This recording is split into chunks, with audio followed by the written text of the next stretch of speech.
Welcome to Nikki's Nightmares, where chilling tales come to life. In today's terrifying journey, we delve into mysterious disappearances and unsolved missing person cases where people seemingly vanished without a trace. From the shadowed wilderness of the Bennington Triangle, where 5 people disappeared under baffling circumstances, to the haunting disappearance of an entire family in British Columbia, and the unidentified stranger known only as Peter Bergmann. These cases leave behind unsettling clues, unanswered questions, and mysteries that refuse to die. Were these disappearances tragic coincidences, carefully planned crimes, or is there something darker hiding behind the unanswered questions? If you love scary stories, unexplained disappearances, and true horror experiences, you're in the right place. Make sure to like, subscribe, and join me as we delve into the deep, dark, and the mysterious. The Bennington Triangle vanished without a trace. There are places where people get lost, and then there are places where they seem to simply disappear. Deep in the mountains of southern Vermont, surrounding the remote wilderness of Glastonbury Mountain, lies an area that has become known as the Bennington Triangle. It is not an official boundary, nor is it truly shaped like a triangle. The name was coined decades after a disturbing series of disappearances, describing a vast stretch of dense forest near Bennington, Woodford, Shaftesbury, Somerset, and the abandoned town of Glastonbury. The wilderness here is beautiful but unforgiving. Thick forests stretch for miles, trails climb deep into the mountains, and even today, reaching Glastonbury Mountain can require a hike of nearly 20 miles with thousands of feet of elevation gain. But between 1945 and 1950, something unusual happened in these woods. 5 people vanished, 4 were never found, and more than 70 years later, no one can say with certainty what happened to them. The first disappearance occurred on November 12, 1945. 74-year-old Middy Rivers was hunting in the wilderness near Bickford Hollow when he became separated from his group. Rivers was not an inexperienced visitor wandering blindly through the forest. He knew the area well, yet he never returned. Searchers combed the surrounding wilderness, but the only trace reportedly recovered was a handkerchief believed to belong to him. No body was discovered. No convincing evidence explained where he had gone. Then just over a year later, another person disappeared. On December 1st, 1946, 18-year-old Paula Jean Weldon, a student at Bennington College, decided to spend the afternoon hiking along Vermont's Long Trail. Paula hitchhiked toward the trail and eventually arrived near Woodford Hollow. Along the way, she spoke with other hikers, asking questions about the route ahead. Witnesses later remembered seeing the young woman continuing northward as the afternoon faded toward evening. She was reportedly seen near the Fay Fuller camp, a former shelter along the Long Trail. And then Paula Weldon vanished. When she failed to return to college, concern quickly became alarm. Bennington College temporarily closed so students and faculty could help search. Hundreds of volunteers joined firefighters, family members, and members of the National Guard. Searchers covered the Long Trail, its surrounding branches, Glastonbury Mountain, and the roads between Bennington and Brattleboro. Aircraft searched from above. People searched from the ground. But there was no Paula. There was no clothing, no convincing trail, no body. The most reasonable explanation was that Paula had become lost somewhere in the wilderness. The terrain was remote, the temperatures dangerous, and the search effort itself was hampered by the limited resources available to local law enforcement at the time. her father strongly criticized the investigation, arguing that Vermont's lack of a statewide law enforcement organization had contributed to a poorly coordinated search. Within 7 months of Paula's disappearance, Vermont established the Vermont State Police. But if Paula simply became lost, what happened next made the region's growing reputation considerably harder to ignore. On December 1st, 1949, exactly 3 years after Paula disappeared, James Tedford, a 68-year-old World War I veteran, vanished. Tedford was a resident of the Bennington Soldiers' Home. He had traveled to St. Albans to visit relatives and was returning toward Bennington. When he failed to arrive, questions began to grow. Some later accounts of the case claimed that Tedford had been traveling aboard a bus and was seen by other passengers shortly before reaching Bennington, yet somehow disappeared before the bus arrived, allegedly leaving belongings behind. Whatever happened, investigators never found him. James Tedford had simply become another name on a growing list of people who entered the Bennington region and never came home. Then came perhaps the most disturbing disappearance of all. On October 12, 1950, 8-year-old Paul Jepson vanished while helping his mother with chores. According to accounts of the case, Paul's mother left him for only a short period of time. When she returned, the boy was gone. Hundreds of people searched for him. Bloodhounds were brought in and reportedly followed his scent toward the Glastonbury mountain area before losing it near a roadway. But no trace of Paul was ever discovered. No clothing, no remains, nothing that could definitively explain how an 8-year-old child could disappear entirely. Only 16 days later, the wilderness claimed another name.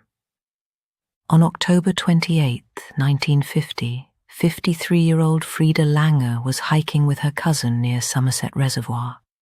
At one point, Frida slipped into a stream, soaking her clothes and shoes. She told her cousin that she would return to their nearby campsite, change into dry clothing, and come back. The distance was short. She should have been gone only a few minutes, but Frida never reached the camp. Her cousin eventually returned himself and discovered that she had never arrived. Once again, a massive search began. Hundreds of police officers, volunteers, firefighters, soldiers, and even aircraft searched the surrounding wilderness. They found nothing. Weeks passed. The search ended, and Frida Langer appeared to have vanished as entirely as the others. Then, 7 months later, something unexpected happened. Fishermen discovered her body approximately 3.5 miles southeast of her family's campsite. Strangely, it was found in an area that searchers had already examined. Because of the body's condition, investigators were unable to determine a definitive cause of death. Frida became the only victim among the 5 disappearances whose body was ever recovered. 5 disappearances in roughly 5 years. A skilled outdoorsman, a college student, a war veteran, a child, and a woman who seemingly disappeared while walking only a short distance back toward her family. There has never been proof that the cases were connected. Even Vermont State Police officials have suggested that the disappearances may simply have been a disturbing coincidence occurring within a dangerous and remote wilderness, and that possibility cannot be ignored. Glastonbury Mountain is isolated. Dense forest, changing weather, difficult terrain, confusing trails, and historically limited communication could turn a simple mistake into a deadly situation. But over time, the unanswered questions created something else, a legend. Writer Joseph Citro eventually coined the name Bennington Triangle, comparing the area's mysterious reputation to the far more famous Bermuda Triangle. Citro emphasized that the Vermont version has no precise geometric boundaries. Instead, it describes the wilderness surrounding Glastonbury Mountain and the strange stories associated with it. And those stories go far beyond missing people. Visitors have reported unexplained lights moving through the forest. Others claim to have heard strange sounds while camping in the mountains. There are stories of UFO sightings, and for generations, people have reported encounters with a large, unidentified creature, sometimes called the Bennington monster, a Bigfoot-like figure said to roam the Glastonbury wilderness. Some legends go even further. Stories connected to the region describe an ancient curse surrounding the mountain, and even a mysterious stone supposedly capable of swallowing anyone unfortunate enough to step upon it. There is no evidence that such stories explain the disappearances, but folklore rarely survives because it provides answers. It survives because something remains unexplained. Even modern visitors have described an unsettling sensation while hiking through the area. The feeling that something is watching from beyond the tree line, or unexplained noises moving through the woods after darkness falls. Historians have noted how those stories are repeated from one visitor to another, strengthening the expectation that Glastonbury Mountain is somehow different from ordinary wilderness. Perhaps that expectation creates some of the fear. Perhaps the isolation does the rest. Or perhaps 5 people simply suffered 5 unrelated tragedies during an unusually dark period in Vermont history. There is no evidence of a supernatural force connecting their disappearances. There is no proven serial killer, hidden creature, portal, curse, or UFO responsible for what happened. There are only names: Middy Rivers, Paula Weldon, James Tedford, Paul Jepson, Frida Langer. 5 people who entered the shadow of Glastonbury Mountain between 1945 and 1950. Only one ever came back, and even then, she could no longer tell us where she had been. Today, hikers still travel the long trail through the forests surrounding Glastonbury Mountain. The trees are still there, the trails are still there, and somewhere beneath decades of rumor, folklore, and fear lies the truth about what happened to those who disappeared. Maybe the explanation is painfully ordinary. Maybe the mountain is simply more dangerous than it appears. But when darkness settles over the Vermont wilderness and miles of forest stand between you and the nearest town, it is easy to understand why the Bennington Triangle earned its reputation.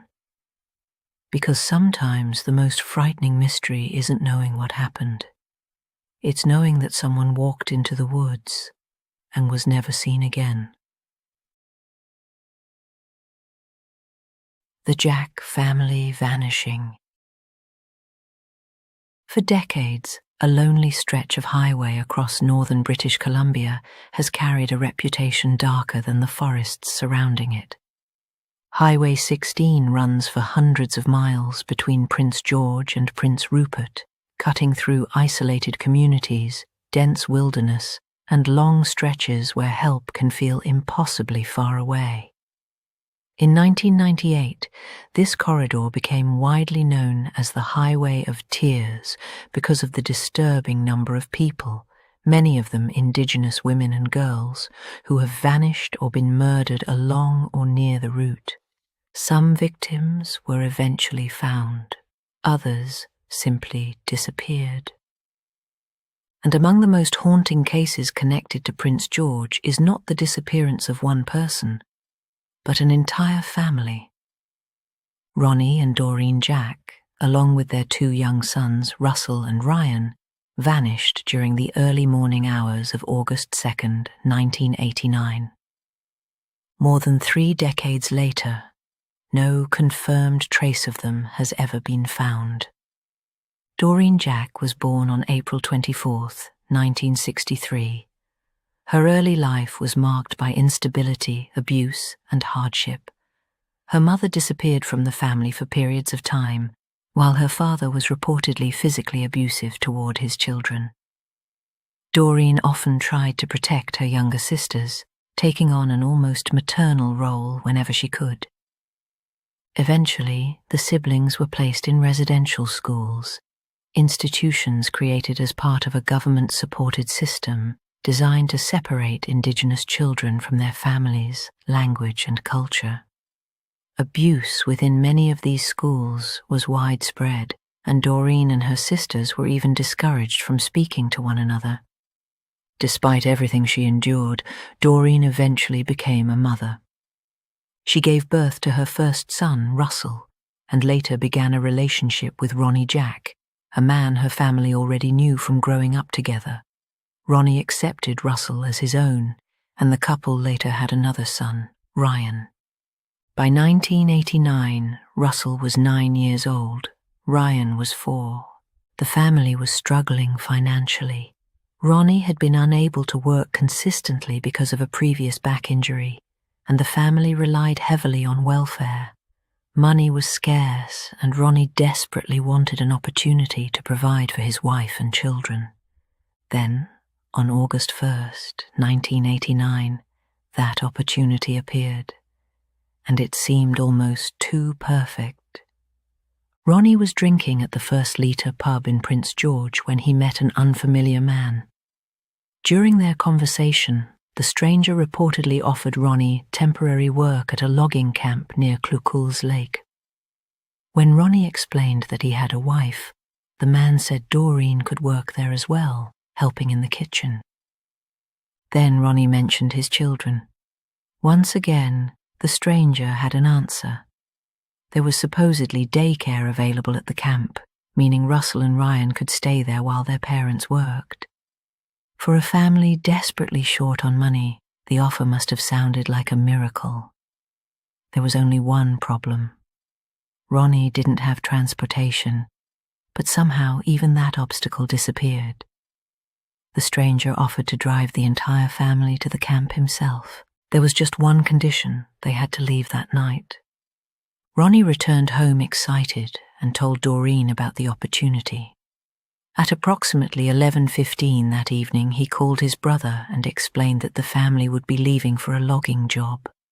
He later contacted his parents in Burns Lake and told them they expected to be gone for roughly 2 weeks. After that, Ronnie said, they would return. Sometime around 1:30 in the morning on August 2nd, neighbours reportedly watched Ronnie, Doreen, Russell and Ryan leave their home on Strathcona Avenue. They climbed into a dark-coloured pickup truck belonging to the mysterious man. The truck drove away, and the Jack family was never seen again. When 2 weeks passed without any word, Ronnie's relatives became increasingly concerned. On August 25th, 1989, the family was officially reported missing. Initially, investigators reportedly considered the possibility that Ronnie and Doreen had simply chosen to leave Prince George and begin another life somewhere else. But as the years passed without a single confirmed sighting, phone call, financial record, or contact with relatives, that possibility became increasingly difficult to believe. Then, almost 7 years after their disappearance, something deeply unsettling happened. On January 28, 1996, at approximately 8:30 in the morning, a man called police in Vanderhoof, British Columbia. His message was brief. He claimed the Jack family was buried somewhere near the south end of a ranch. Before investigators could question him, the caller hung up. Police later traced the call to a residence in Vanderhoof, where a party had reportedly taken place around the time the call was made. The recording was sent to the University of British Columbia for analysis, but publicly available information has never established whether the mysterious caller was conclusively identified. The Jack family remained missing. Over the years, investigators conducted hundreds of interviews, reviewed thousands of documents, and searched multiple properties. In 2019, another search was carried out using ground-penetrating radar. Once again, nothing was found. Investigators have also released a composite sketch of the man believed to have approached Ronnie at the pub.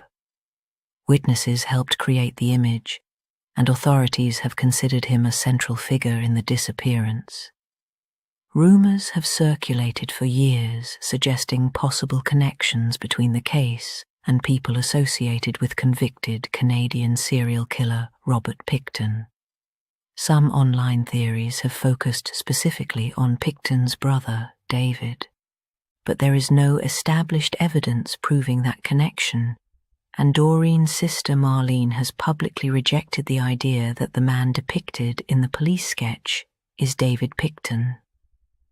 For Marlene, speculation is secondary. She wants her family found, because the most disturbing part of this case may still be the simplicity of how it began. A struggling father walked into a pub looking for nothing more than an ordinary night out.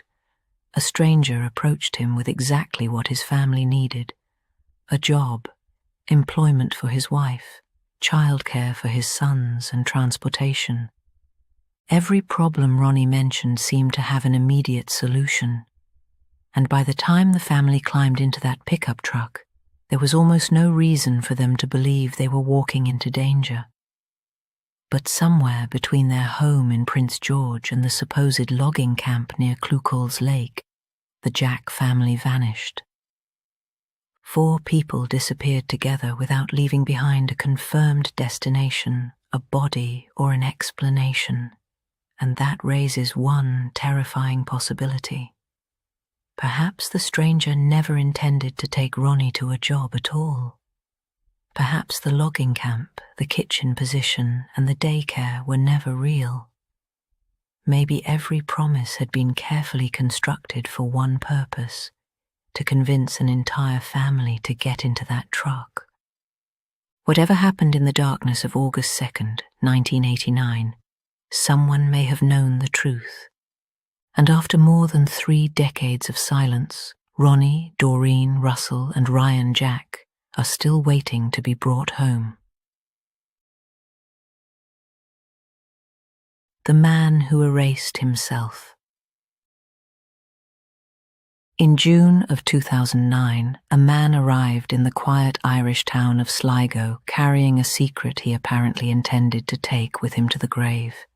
He called himself Peter Bergmann, but almost everything about that name and the man behind it would soon become part of one of Ireland's strangest unsolved mysteries. Sligo sits along Ireland's rugged northwest coast, facing the cold waters of the North Atlantic. It is picturesque, peaceful, and far removed from the kind of place where someone might deliberately travel to disappear. Yet that appears to be exactly what Peter Bergmann did. Bergmann arrived in Sligo by bus after travelling from Derry. CCTV cameras captured him making his way into town, where he began searching for somewhere to stay.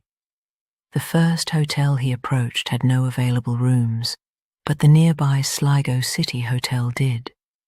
He checked in under the name Peter Bergmann, paid for 3 nights in advance, and provided an address that would later prove to be false. At the time, no identification was requested. For the next several days, Bergmann moved quietly through the town. He kept mostly to himself, occasionally stepping outside the hotel to smoke a cigarette. At one point, he visited a post office and purchased stamps along with 8 envelopes. Whether those envelopes were ever mailed or who they may have been intended for remains unclear. But something far more disturbing was happening during those days. CCTV footage revealed that Bergmann repeatedly left his hotel carrying a purple plastic bag that appeared to contain something heavy. When he returned, the bag was empty. Then he would leave again. According to investigators, this happened numerous times. Whatever Bergmann was carrying out of that hotel, he was apparently disposing of it somewhere in Sligo. Yet police were never able to determine where. The town had an extensive network of surveillance cameras, but Bergmann seemed remarkably skilled at avoiding them. He appeared to understand where cameras were positioned and where their blind spots existed. Again and again he disappeared from view with a full bag and returned with nothing. Investigators searched the area, but the contents were never recovered. No discarded documents, no personal belongings, nothing that could explain who Peter Bergmann really was. It was as though he was systematically removing every piece of evidence that might survive him. On Sunday, Bergmann took a taxi from the hotel to Ross's Point, a wind-swept coastal village several miles from Sligo. There he spent roughly 15 minutes studying the beach before returning to town. It almost seemed as though he were inspecting it. The following day he checked out of the hotel. He eventually returned to Ross's Point, this time carrying a plastic bag. One of the final reported sightings of Bergmann alive placed him near the ocean that night, walking along the shoreline as the tide was rising. By the following morning, Peter Bergmann was dead. A local man discovered his naked body washed onto the beach. Pieces of his clothing were scattered nearby along the shoreline. At first, it appeared that the stranger had simply drowned, but once investigators examined what remained, the mystery deepened. His pockets were empty, there was no wallet, no identification, and no money, and every identifying label had been carefully removed from his clothing. Even the tags inside his underwear had been cut away. Someone had gone to extraordinary lengths to make sure those clothes could not be traced. Most disturbing of all, investigators could find no evidence confirming that a man named Peter Bergmann had entered the country under that identity.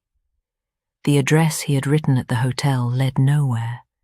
The name itself may have been false, and the man lying on the beach appeared to have erased nearly every clue to his real life. The post-mortem examination revealed another unsettling piece of the story. Bergmann was seriously ill. He had advanced prostate cancer that had spread into his bones, along with evidence of previous heart attacks. Despite the severity of his condition, investigators reportedly found no indication that he had been carrying or taking medication. The discovery gave rise to one of the most widely accepted theories surrounding the case, that this unknown man knew he was dying and had travelled to Sligo intending to end his life completely alone. But even that explanation leaves disturbing questions. Why choose Sligo? Why spend days disposing of his belongings one bag at a time? Why remove every label from his clothing? Why purchase 8 envelopes? And if those envelopes contained final messages, where did they go? Detective Inspector Ray Mulderig, who worked on the case, later observed that Bergmann's actions appeared deliberate. Everything seemed to have a purpose, from the false address to the removed labels to his careful movements around the town. Nothing appeared accidental. Over the years, theories surrounding Peter Bergmann have grown increasingly strange. Some have suggested he may have been involved in intelligence work. Others have wondered if he was a criminal hiding from his past or someone deliberately protecting his family from the circumstances of his death. More extreme theories have portrayed him as everything from the descendant of a Nazi war criminal to something not entirely human. There is no evidence supporting those more sensational claims. What investigators do know is strange enough. A dying man travelled to an unfamiliar coastal town. He gave a false identity. He spent several days methodically disposing of his possessions. He avoided surveillance with unsettling effectiveness. Then he walked toward the Atlantic Ocean and never returned. Perhaps Peter Bergmann wanted precisely what he ultimately received, an anonymous death, no funeral attached to a familiar name, No grieving family standing beside a marked grave. No history that investigators could easily uncover. In 2013, the documentary The Last Days of Peter Bergmann brought renewed attention to the mystery, yet the central question remained unanswered. Who was he? Years later, no confirmed identity has publicly resolved the case. Somewhere, there may have been a family who knew this man by another name. Someone may have recognized the face in the photographs. Someone may have received one of those mysterious envelopes. And perhaps somewhere in Sligo, hidden in a place investigators never thought to search, the contents of those purple bags once held the answer. Until that answer is found, the man known as Peter Bergmann remains exactly what he seemed determined to become, a stranger without a past, a man who walked into Sligo from nowhere and disappeared into the sea. The story ends here, but the terror does not. Join me again, like, comment, and subscribe, if you dare.